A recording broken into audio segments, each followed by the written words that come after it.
뜻을 이루어 가십시오 라고 하는 제목으로 말씀드리려고 합니다.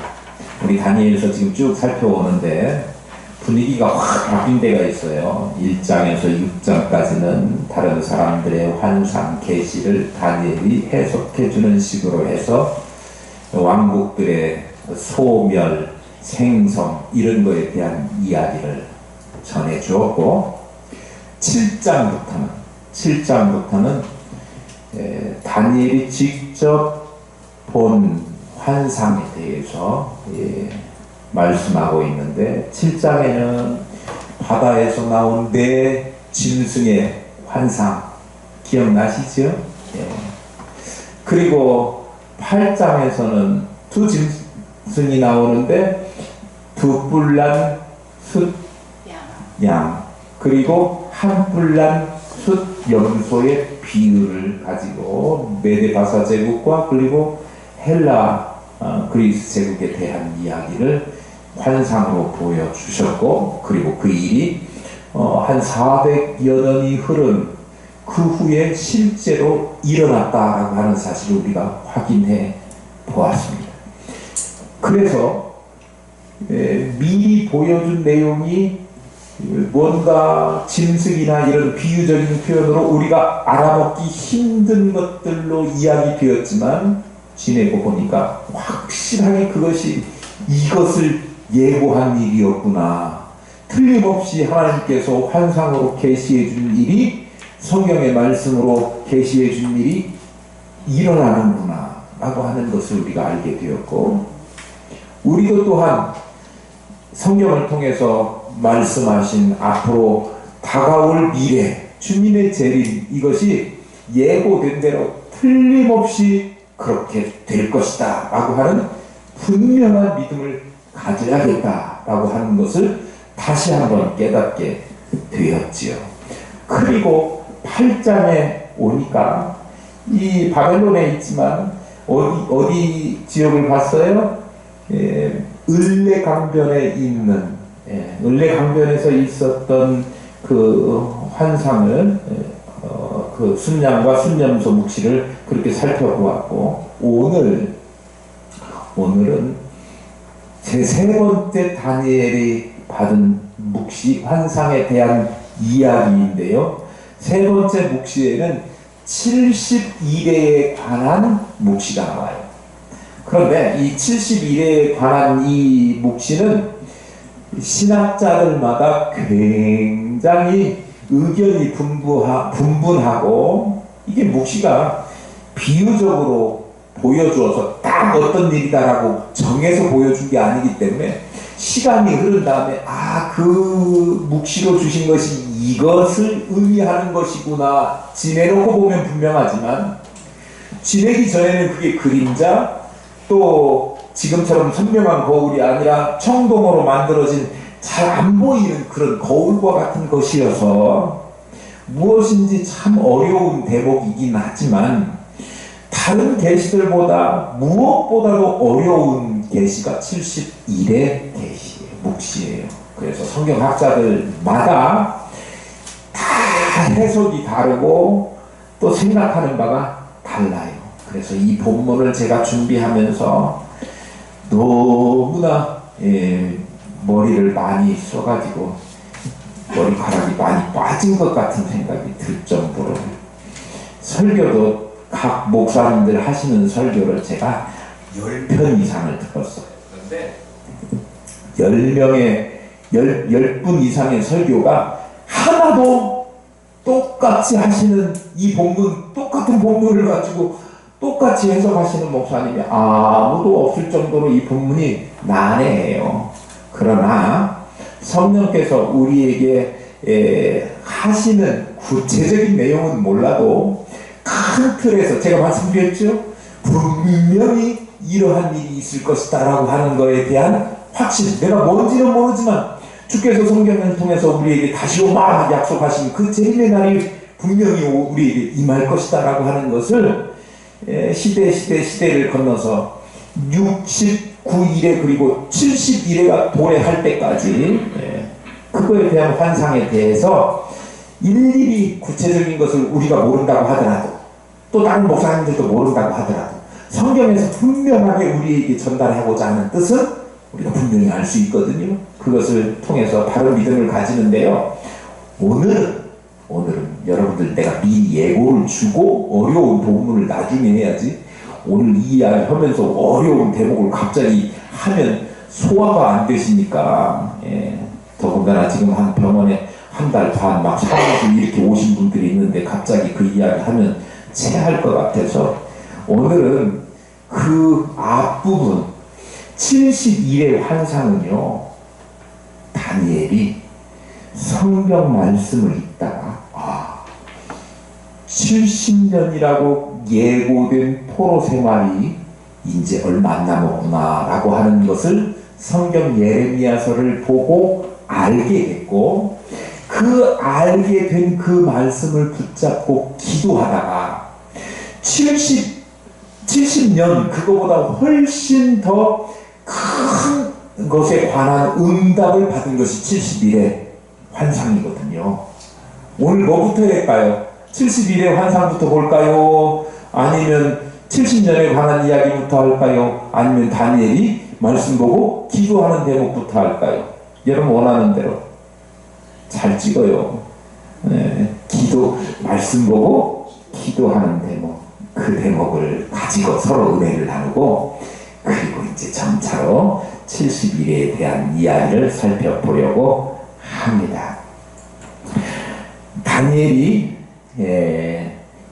71회에 관한 그 응답을 받기 전에 기도의 응답을 받았는데 기도를 먼저 했겠죠. 그래서 그 기도에 대해서 먼저 살펴보려고 하는데 1절 말씀을 보겠습니다. 메대 족속 아하수에로의 아들 다리오가 갈대아 나라 왕으로 세움을 받던 해, 첫 해 그랬습니다. 71의 묵시를 받은 해는 아하수에로의 아들 다리오가 갈대아 나라의 왕으로 세움을 받던 해. 갈대아 어디 지칭하죠? 바벨론 지칭하는 겁니다. 메대 바사 연합군이 바벨론을 정복하죠. 차지하게 돼요. 언제 그랬죠? 벨사살 왕이 자기 바벨론 성읍에서, 그 요새와 같은 성읍에서 마지막 날을 보내고 있는 때, 마지막 날 뭐 했느냐면 술 파티를 벌였어요. 고위 관료들 1000명이 넘는 사람들을 불러다 놓고 술 파티를 벌이는데 아주 못된 짓만 골라서 하죠. 술 먹는 것도 안 좋은 일이죠. 술 먹으면 자기의 오늘 저녁에 무슨 일이 일어날지도 분별을 못하는 분별력이 상실해요. 어떤 대통령 따님이 음주운전을 했다고 지난주에 시끌시끌 하더라고요.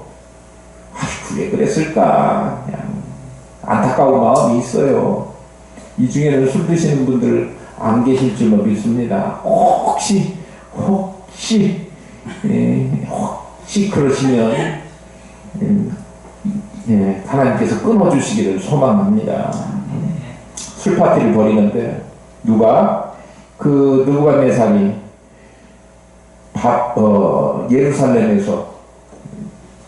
예루살렘 성을 정복하고 성전을 회파하고 거기에서 가져온 기물들, 그거에다가 부어가지고 먹던 그때 벼랑박에 매네 대게 우바르시 세고 달아보고 쪼갠다, 그런 문자가 딱 나타났잖아요.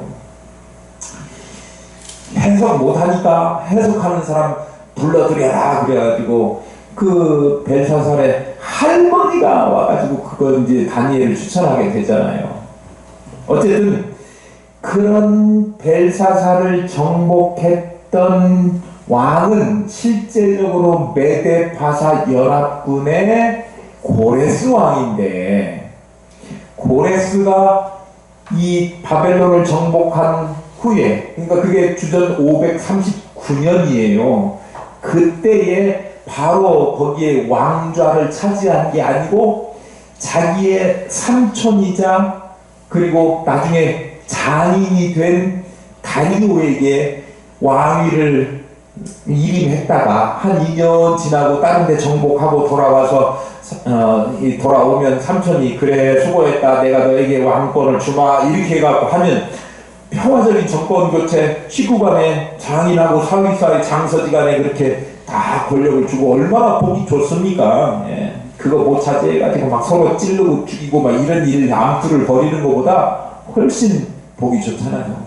그래서 다리오가 왕권을 잡게 되던 첫 해니까 제가 몇 년이라고 말씀드렸죠? 주전 539년이.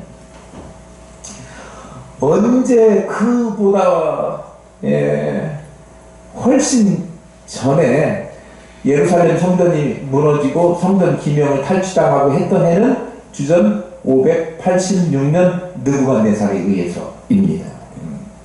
어쨌든 다리오가 왕으로 황제로 등극을 하고 난 다음에 그리고 나서 한 일이 뭐냐면 전국을 자기가 다스리게 된 그 나라를 120개 도로 나누고 관리들 120명 세우고 120명을 총괄할 총리를 3명 세웠어요.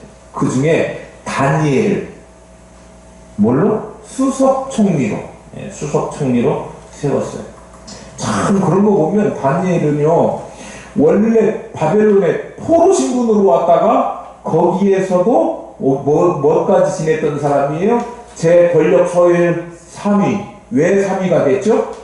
그 술자리에 나타난 글씨를 해석하는 사람에게 나라의 3번째 권력을 주겠다라고 했잖아요. 물론 하루짜리요. 하루짜리.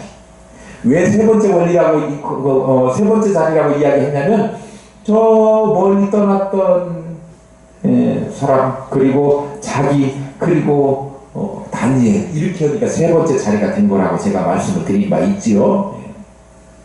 어쨌든 총리 하루였었지만 바벨론에서도 총리였고 그리고 나서 다리오가 정복한 메데바사 왕국에서도 좋은 자리 무슨 자리? 수석 총리 자리에 오르게 되었습니다. 사실은 이게 참 웃긴 게요. 원래 전 제국 바벨론에서 뭔가 역할을 했던 사람이라고 하면 새로 들어선 제국에서는 그 전 제국 요즘식으로 말하면 전 정권에서 무슨 일을 했던 사람들은 뭔 순위 1번이냐면 제거 순위 1번 북한식으로 이야기하면 숙청 대상 1번인 거예요. 그런데 다니엘은 그 중에도 들어 쓰임을 받아서 다리오 왕에게 발탁이 돼서 그렇게 좋은 자리를 차지하게 영향력 있는 자리를 받게 된 것 아닙니까? 다니엘을 보면요 남유다가 망하고 성전 무너지고 자신들의 자존심과 같았던 성전이 무너지고 그리고 포로로 끌려오고 이국 땅 바벨론에 왔더니 그래도 뭔가 나중에 추후 바벨론의 인재로 양성하는 프로그램 학교 스쿨에 입학했었는데 순탄치 않은 것이 신앙을 포기해야 되는 상황이 왔고 그럼에도 불구하고 목숨을 걸고 왕의 진미와 포도주를 거절했지 않습니까? 뿐만 아니라 나중에 보니까 하나님 앞에 기도하는 것 쉬지 않고 계속해서 자기의 신앙의 루틴을 지키기 위해서 뭘 걸었어요? 생명을 걸고 사자굴에 던지움을 받기도 해야 했던 파란만장 물론 좋은 위치 높은 위치에도 올라갔던 사람이지만 때로는 죽음의 밑바닥까지 내려갔던 사자의 입 앞에까지 갔던 풀무불 다 죽을 그런 환경까지 갔었던 물론 친구들이지만 그런데 그런 삶이 고달프고 힘들었던 여러 가지 목숨을 걸 만한 상황 속에서도 또 제국이 바뀌고 메데바사 제국이 들어서고 그러면서 자신의 입지가 어떻게 될지도 모르는 불안한 상황에서 우리 같으면 뭘 해야 되느냐 그러면 내가 어떻게 될까에 대한 내 앞가름하기에 대한 고민과 염려를 많이 했어야 할 순간이었습니다. 그런데 다니엘은 보통 사람들과는 전혀 달랐다. 2절 한번 보겠습니다. 곧 그 통치 원년에 나 다니엘이 책을 통해 여호와께서 말씀으로 선지자 예레미야에게 알려주신 그 연수를 깨달았나니 곧 예루살렘의 황폐함이 70년 만에 그치리라 하신 것이다. 보통 사람들 같으면 내가 어떻게 될까? 내 정권 바뀌었는데 큰일 났네. 어떻게 처신해야 목숨이라도 부지할까? 이렇게 고민하고 있었을 때 전혀 다른 일에 집중을 하고 있었다라고 하는 거예요. 무슨 일을 했느냐 그러면 다른 사람들은 그 상황에서 쉽게 하지 못할 성경 읽는 거, 주의 말씀을 읽는 거, 에레미야서를 읽은 거, 거기에 더 관심을 가지고 있었다. 다니엘이 그렇다고 해서 정치 이런 거에 문외한이고 전혀 관심이 없었던 건 아닙니다. 왜냐면요, 다리오 왕한테 발탁돼가지고 그의 탁월한 식견과 또 지식과 이런 것들을 인정받아서 무슨 총리? 수석 총리의 자리에 오를 정도였으니까 여러분 관심 없으면 그런 자리에 올라가서 자기의 역할을 할 수 있습니까? 나중에 평가이지만 다니엘이 국사에서 흠잡을 일이 있었다고 했습니까? 없었다고 했습니까? 없었어요. 그러니까 구석구석 흠잡을 것 없이 자기에게 맡겨둔 일을 잘 할 만큼 잘 챙기는 그런 사람이었다고, 총리였다고요. 그런데 그도 그 바쁜 와중에 그 격변하는 시간에 뭘 했었느냐 그러면 고민 머리 싸매고 이것 말고 말씀을 통해서 지혜를 얻고자 하는 하나님의 말씀 예레미야서를 읽었다, 그런 말씀이에요. 우리도 세상 가운데 살아가면서 사람인 이상 세상에 관심을, 세상 정치나 돌아가는 일 이런 거에 관심을 갖지 않을 수는 없습니다. 그런데 기독교이면서 하나님의 백성 성도이면서 무엇보다 하나님의 말씀보다 세속 정치나 이런 거에 더 큰 관심과 비중을 가지고 거기에 힘을 싣고 인생을 살아가는 사람이 있다고 하면 뭔가 잘못됐다라고 하는 그 근거가 오늘 다니엘의 말씀이에요. 관여하지 말고 생각하지 말고 관심 꺼라 그런 이야기 아니에요. 그보다 앞세워야 될 것이 분명히 있다. 하나님의 말씀을 통해서 그것이 이 시대에 어떻게 적용하며 살아야 될 것인가, 하나님의 뜻을 거기에서 분별하고 지혜를 얻으라는 건데요. 요즘 사람들의 문제점은 뭐냐 그러면 자기의 생각을 가지고 하나님의 말씀을 해석하려고 하는 잘못된 생각을 가지고 있어요. 하나님의 뜻으로 자기 생각을 고쳐나가는 것이 믿음의 생활이고 신앙이에요. 믿습니까? 네. 자기 뜻을 가지고 하나님의 생각과 하나님의 말씀을 해석하거나, 그게 해석한다고 좋게 말해서 해석이지 하나님의 뜻을 바꾸려고 하는 거, 하나님의 마음을 움직이려고 하는 거 아닙니까? 기도도요, 뭐냐 그러면 하나님 내 거 이거 해주십시오가 아니라, 기도는요 하나님의 뜻이 무엇인지를 내가 간구해서 하나님의 뜻이 무엇인지를 내려받는 것이 기도예요. 하나님의 뜻을 다운로드 하는 거예요. 내 거 일방적으로 하나님 이거 해주세요가 아니라 하나님의 뜻이 나는 이렇게 하고 싶은데 하나님이 그렇지 않다면 제가 그거 수용하겠습니다 라고 하는 과정이 기도인 거예요. 그러니까 주께서도 이 산을 옮겨 주시옵소서 할 수 있거든. 그러나 내 뜻대로 마옵시고, 내 뜻대로가 아니라 주 뜻대로, 거기 주님 뜻에 우리의 포커스와 우리의 삶의 모든 기준을 맞추는 것이 신앙이고 기도고 말씀을 보는 목적이어야 된다고 하는 거예요. 다니엘이 뭐였어요? 말씀을 보았다. 여러분들 중에 지금 수석 총리로 임명받으신 분이 있습니까? 없죠? 예. 수석 총리도 바빠도 성경을 읽는데, 바빠지면 읽으시려고 안 읽으시는지는 모르겠지만, 바빠지지 않더라도 성경 읽는데 하나님의 뜻을 분별하는데 힘을 내시기를 축복합니다. 우리 교회가 성경 읽기 캠페인을 하고 있는데요, 꿀도 드려요. 부지런히 읽으셔서 성경 하나님의 뜻을 분별하시고, 하나님의 뜻을 알면요 막 살 수 없고 함부로 살 수 없어요.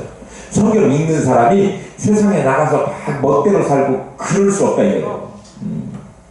말씀을 잘 읽어서 하나님의 사람, 하나님의 뜻을 받들어 행하는 저와 여러분 될 수 있기를 소망합니다.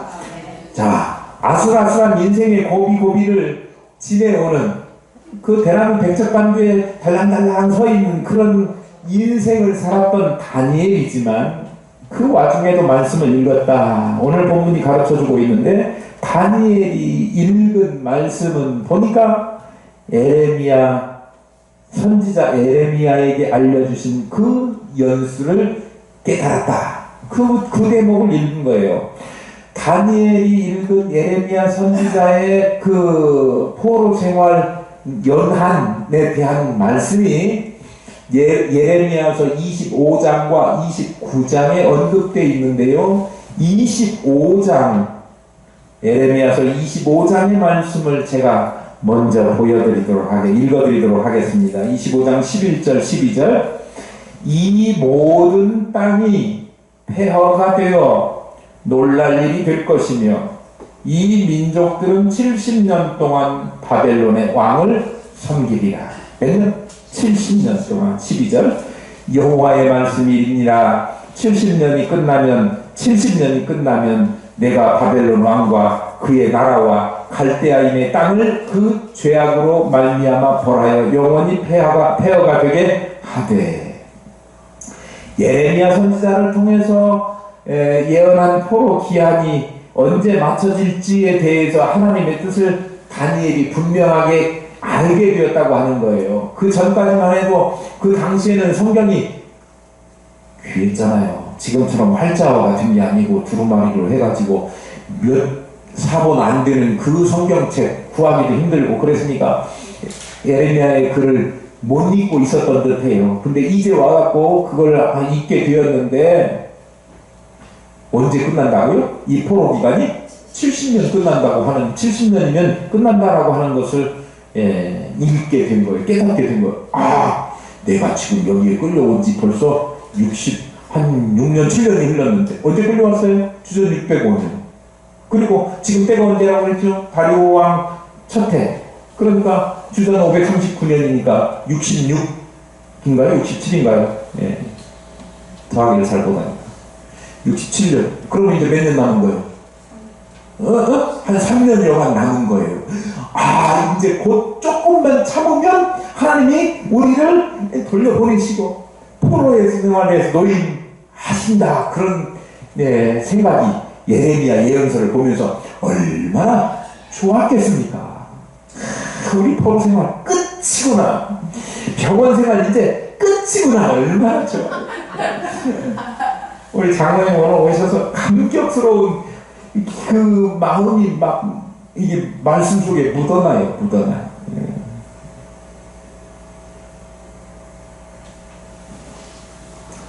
그런데요, 이 포로 생활 70년에 관한 이야기, 이 70년에 대해서 학자들마다도 견해가 달라요. 왜냐하면 계산을 해보면 다니엘이 포로로 끌려온 1차 포로는 제가 말씀드렸던 것처럼 주전 605년이고 바사의 고레스가 칙령을 내려서 이스라엘 백성들을 돌아가서 좋다 해갖고 스룹바벨에 의해서 돌아가게 될 때가 주전 586년이에요. 586년 아니지, 죄송합니다. 538년 이스라엘 백성들. 그러면 538년을 605년에서 빼보면 67년이에요. 정확하게 70년까지는 3년 남았다 이렇게 볼 수도 있지만 이거는 지금 앞으로 될 일이 아니고 뭐 하는 얘기예요? 된 일이에요. 그러니까 숫자가 3년이 모자란다 그런 소리예요. 그러니까 이 부분에 있어서 어떤 학자들의 견해는 이게 정확한 수가 아니고 어림수다. 어림수, 그냥 그 근방이다. 왜 그렇게 생각하느냐? 근거가 시편에 무슨 말씀이 있느냐 그러면 한 사람이 인생의 주기를 70년 정도로 해요. 사람의 연수가 70이고 강건하면 80이라고 이야기했어요. 오늘날은 90도 되고 뭐 건강하시니까 그렇지만 딱 70이라고 해도 70으로 못 박을 수 있는 게 아니고 그 전후 이쪽 저쪽이 될 것이다 그런 게 아니잖아요. 그러니까 여기 어림수라고 보는 학자들의 견해는 그런 거예요. 70년이라고 이야기했지만 딱 70년 아니고 이쪽 저쪽 이럴 수 있다 그렇게 보는 사람들. 그런데 우리가 지난번에 살펴본 바와 같이 대부분의 연수가 이게 거의 맞아 들어갔지 않습니까? 그러니까 이걸 꼭 맞춰야 되겠다라고 생각하는 학자들이 있어요. 그 사람들은 뭘 기준으로 보느냐 그러면 예루살렘 성전이 폐허가 된 때부터 다시 그들이 돌아와서 예루살렘 성전이 재건된 것까지. 왜? 이스라엘 백성들은 예루살렘 성전이 자기들의 생명과 같은 것이기 때문에 이거 없어지면 끝났고 이거 다시 재건되면 살아났고 이렇게 보는 거예요.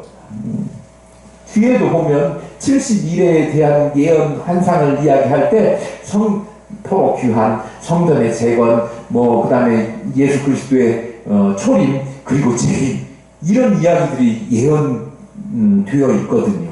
거기 보면 성전의 재건에 대한 이야기도 언급을 하고 있는 것으로 보아서 이 성전에 관련돼서 이 연수를 따지는 것이 이스라엘 백성들은 특화된 이스라엘 백성들에게는 맞는 일이다 이렇게 적용을 해서 그 사람들이 성전 기준으로 하니까 느부갓네살이 성전 폐허로 만들었던 때가 주전 586년 그죠? 586년 그리고 1차로 3차에 의해서 포로로 끌려갔던 이스라엘 백성들이 귀환을 하게 되지 않습니까? 1차에는 스룹바벨, 두 번째는 학자, 에스라, 세 번째는 성벽 건축까지 막 사람들 막 독려해가지고 52일 만에 그 대역사, 대장정을 이루어낸 행정가, 능력자, 느헤미야. 우리 나중에 살펴보게 될 건데요.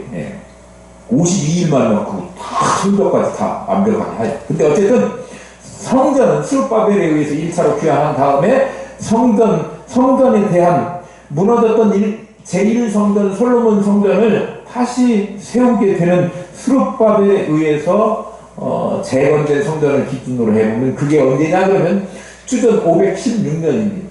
그러니까 586년에서 516년을 빼면 정확하게 70년이죠. 이렇게 하면 이제 70년이 다 가기가 맞는 거예요. 그런데 그것이 대략적인 기간이든 아니면 꽉 채워진 70년을 이야기하든 간에 다니엘은 하나님께서 선민을 회복시키실 날을 정하셨고 그 날이 가까이 왔다라고 하는 것을 깨달은 거예요. 말씀을 통해서 하나님의 뜻을 분명하게 깨닫게 되었는데요. 누가 한 말, 누가 이런 것이 아니라 말씀을 통해서 하나님께서 계시하신 그 말씀에 의해서 하나님의 뜻을 분별하는 저와 여러분 될 수 있기를 축복합니다. 회복의 날이 다가왔다.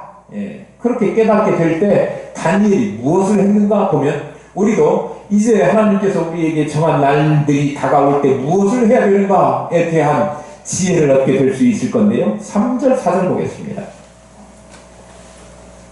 내가 금식하며 베옷을 입고 재를 덮어쓰고 주 하나님께 기도하며 간구하기를 결심하고 내 하나님 여호와께 기도하며 우리 여기까지만 읽었죠? 딱 보면 뭐예요? 기도예요. 그 기도가 어떤 기도예요? 금식, 베옷 입고 재를 뒤집어 쓰고. 금식은 뭔 기도가 금식 기도입니까? 사람이 먹는 것을 안 먹고 하는 기도예요. 주님께서도 40일간 금식 기도 하셨지. 그런데 주님보다 나는 더 할 거야 막 욕심 부려서 막 더 많이 하다가 죽은 사람들도 꽤 있어요. 근데 금식은요 어떤 때 하는 거냐면 목숨을 걸고 기도하는 것이기 때문에 나라가 위태할 때 자신의 생명과 견줄 만한 그런 큰 중대한 문제를 놓고 하나님의 뜻을 구할 때 이런 거예요. 밑에 가시 들어갔어요. 그거 금식하면서 기도할 일은 아니죠. 금식을 남발하시는 분이 있어요. 별로 좋은 건 아니에요. 물론 금식한다고 나쁜 건 아니지만 금식을 습관처럼 그냥 행사처럼 바리새인들이 나는 주중에 한 번씩 꼭 금식한다고 일주일에 3번씩 금식한다고 이거 자랑하기 위해서 금식하는 거 절대 안 되는 거예요. 하나님 싫어하셔요.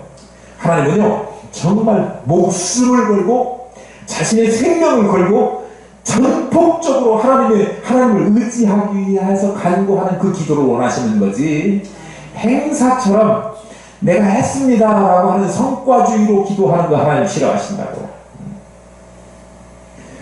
금식하지 말라는 거요, 하라는 거요? 고민되죠? 목숨 걸고 기도해야 될 일에 목숨 걸고 기도하시라는 얘기입니다. 목숨 걸고 기도해야 될 일인데도 기도하지 않는 것 잘못된 것이고, 다니엘이 지금 목숨 걸 만큼 그렇게 이 자기가 당면하고 있는 이스라엘 백성들이 회복될 것에 대한 그 환상, 계시, 예언의 말씀을 읽고 그렇게 느꼈어요. 왜냐하면 회복의 날은 다가왔는데 우리 민족이 사는 것을 보니까, 사는 꼬라지를 보니까 하나님께서 원하실 만큼 지금 다 완전히 돌이 긴 것도 아닌데 이제 얼마 남지 않은 3년이라고 하는 조금 자기 입장에서 생각해 볼 때 그 짧은 기간이 있으니 돌이 기게 하옵소서, 하나님 용서하옵소서, 긍휼을 베풀어 주옵소서 이렇게 기도해야 될 것 같아서 뭐 하면서 금식하면서 베옷을 입고 죄를 뒤집어 쓰고 회개하면서, 다니엘이 무슨 죄가 있다고요? 이따 오후에 살펴보겠지만요, 다니엘이 자기 자신은 철저하게 한순간도 변함없이 하나님을 섬겨왔던, 하나님 때문에 목숨을 걸어왔던 자신의 삶이었는데, 그런데 자기가 민족을 대표해서, 이스라엘을 대표해서 하나님 앞에 회개하는 기도를 하게 되는데 그 기도가 간절한 기도였고 생명을 건 기도였고 회개 기도였다고 하는 거예요. 그런데 어쨌든 하나님께 기도하기로 결심했다. 그리고 기도했다예요. 의문되는 게 있어요. 하나님이 뜻하신 일을 다른 무엇에 의해서도 간섭받지 않으시고 하나님의 의지대로 그 일을 하십니다. 동의하시죠? 아멘. 예. 그럼 그렇다면 하나님이 이스라엘 민족을 70년이 지나면 회복시키시겠다라고 하는 것이 하나님의 뜻이라고 예레미야 선지자를 통해서 밝히셨어요. 그러면 다니엘이 기도를 하건 안 하건 70년 만에 하나님께서 이스라엘 백성들을 회복시키실까요? 안 시키실까요? 대답이 둘로 갈리네. 시키신다. 1번. 빨리 손을 들어요. 둘 중에 하나는 들어요. 기도를 안 해도 하나님이? 주로 기도 안 하시는 분들이 손 들고 갔지. 사모님. 못 살겠다. 그럼에도 불구하고 기도를 해야만 하나님이 그 일을 이루신다. 2번. 손 들어봐요. 두 번 들면 어떻게 해요, 지금. 하나님의 뜻은 인간의 기도와 상관없이 하나님의 의지대로 이루어질 것이기 때문에 인간이 기도할 필요가 뭐가 있느냐라고 생각하기가 쉽습니다. 그게 한편으로는 맞는 말이기도 하지만 한편으로는 틀린 말이기도 해요. 왜냐하면 물론 하나님의 뜻대로 될 거니까 우리가 기도하는 거 상관없다 이렇게 생각할 수 있지만 그 생각은 성경적인 생각은 아니에요. 성경적인 생각을 알려면 부지런히 성경을 읽어야 되는데요. 성경에서는 뭘 우리에게 말씀하시고 있느냐 그러면 하나님의 뜻은 분명히 반드시 이루어진다. 이게 성경적인 제 원리이고, 그리고 하나님께서 정한 일은 그 정한 때에 반드시 그대로 이루어진다. 이지만 그러나 하나님께서 성도들을 향하신 그 하나님의 뜻은 반드시 성도들의 기도를 통하여 이루어진다라고 하는 것이 성경의 가르침이에요. 틀림없이 하나님의 뜻대로 되지만 우리들이 무엇을 하든지 하나님의 뜻대로 된다라고 말씀하고 있지는 않다 그런 얘기예요. 우리가 구해야 된다 그렇게 말씀하고 있어요. 하나님의 뜻을 말씀을 통해서 깨달은 다니엘이 하나님의 백성들이 기도하는 일을 거쳐서 한다고 하는 사실을 알았고, 그래서 그가 기도한 거예요. 하나님의 뜻은 이미 정해져서 회복시키실 것이지만 우리가 기도해야 된다. 기도함으로 하나님께서 그 일을 성취하신다. 이것을 깨달은 거예요. 다니엘이 읽었던 예레미야서의 다른 본문 29절 있다고 했죠? 제가 한번 보여드리겠습니다. 29장 10절, 우리 잘 알고 있는 말씀이 거기 포함되어 있는데요. 10절부터 14절 말씀 읽어드리겠습니다.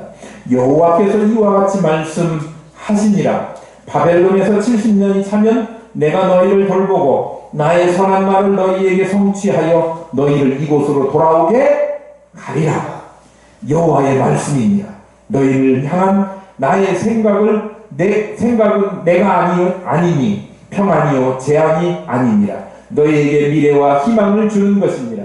너희가 내게 부르짖으며 내게 와서 기도하면 내가 너희들의 기도를 들을 것이요 너희가 온 마음으로 나를 구하면 나를 찾을 것이요 나를 만나리라.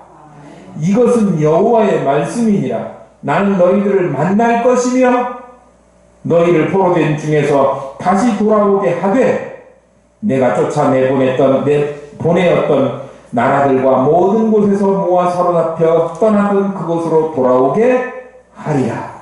이것은 여호와의 말씀입니다. 날 향해서 기도해라. 기도하면 내가 들을 것이고 내가 들으면 그 다음에 어떻게 한다? 돌아오게 하시겠다는 거예요. 예. 너네들 가만히 있어도 그냥 돌아오는 거 그게 아니고 기도하고 그러면 만나 줄 것이고 날 만나면 여러분들이 이스라엘 백성들이 안고 있던 문제, 포로 생활에서 다시 돌아오게 하는 문제 해결을 주시겠다 그런 거예요. 여러분 문제가 있습니까? 하나님에게 기도하면 물론 하나님의 백성이고 하나님께서 여러분의 문제를 아시고 해결해 주실 것입니다만은 하나님께서 여러분의 기도를 들으시고 해결해 주시고 하나님의 뜻을 이루어 주실 줄로 믿습니다. 이스라엘 백성들이 70년 차면 그 백성들이 본국으로 다시 돌아오게 되는데 어떻게 해요? 부르짖으라. 날 찾으라. 만날 것이다. 그리고 그러면 돌아오게 될 것이다. 하나님은 이 일을 혼자 못하시는 분이 아니세요. 물론 혼자 다 하실 수 있는 전능하신 하나님이십니다. 그러나 성도들이 그 일에 동참하기를 원하시는 거예요. 성도가 하나님의 일에 동참하는 가장 기본적이고 쉬운 방법이 뭐냐? 기도라고 하는 거예요.